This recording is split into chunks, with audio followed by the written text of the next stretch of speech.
বন্ধুরা আসসালামু আলাইকুম। আপনারা কেমন আছেন? আশা করি আপনারা ভালোই আছেন। আলহামদুলিল্লাহ আমিও ভালো আছি।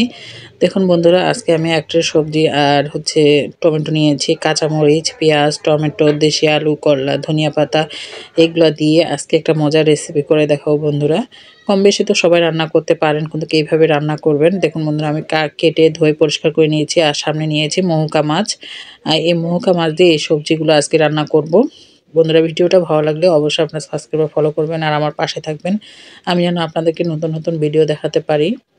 এটা কড়াই নিয়েছি বন্ধুরা, এখানে দিচ্ছি পেঁয়াজ কুচি, কাঁচামরিচ কুচি, তারপর দিব ধনিয়া পাতা কুচি, তারপর দেবো দেশি আলু,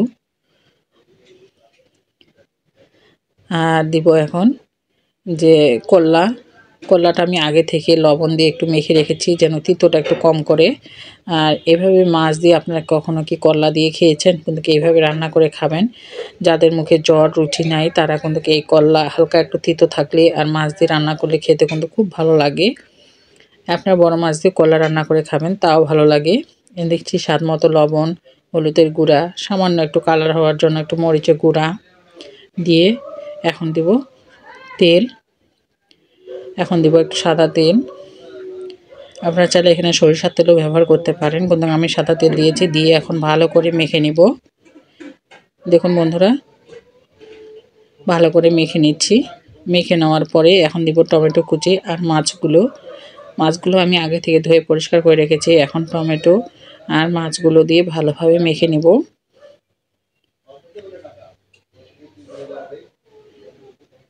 এই যে মেখে নিয়েছি। এখন আমি সামান্য একটু পানি দিয়ে ভালো করে একটু চাপা ঢাকা দিয়ে দিব। সামান্য একটু পানি দিবেন, বেশি দিবেন না, কারণ যে সবজি থেকে একটু হালকা পানি, এগুলো খুব সহজে অল্পতেই সিদ্ধ হয়ে যায়, সেজন্য অল্প একটু পানি দিবেন। দিয়ে ঢাকা দিয়ে রেখে দিয়েছি। আর এখন চুলার আগুন দিয়ে দিয়েছি, আর চুলার মধ্যে আমি রান্না করব মাটির চুলায়। আর আপনারা তো জানেন যে মাটির চুলার রান্না খেতে খুব সুস্বাদু হয়। এখন দেখুন বন্ধুরা, সবজি যে মাছের যে রান্না করছে তা কালারটা কত সুন্দর হয়েছে। আর দিচ্ছে একটু জিরা গুঁড়া দিয়ে ঢাকা দিয়ে রেখে দিয়েছি, আর পানিটাও কমে এসেছে। এখন আর একটু সব কিছু সমান করে দিচ্ছি। আর মাছ থেকে তেল বের হয়ে আসতেছে, একদম শুকনা হয়ে গেছে। শাক ঘুরিয়ে এখন মাছটাকে পিট পুরা করে নিব, মানে পুরা ভাব করে নিব। আর আমি এখন পরিবেশন করে নিয়েছি বন্ধুরা।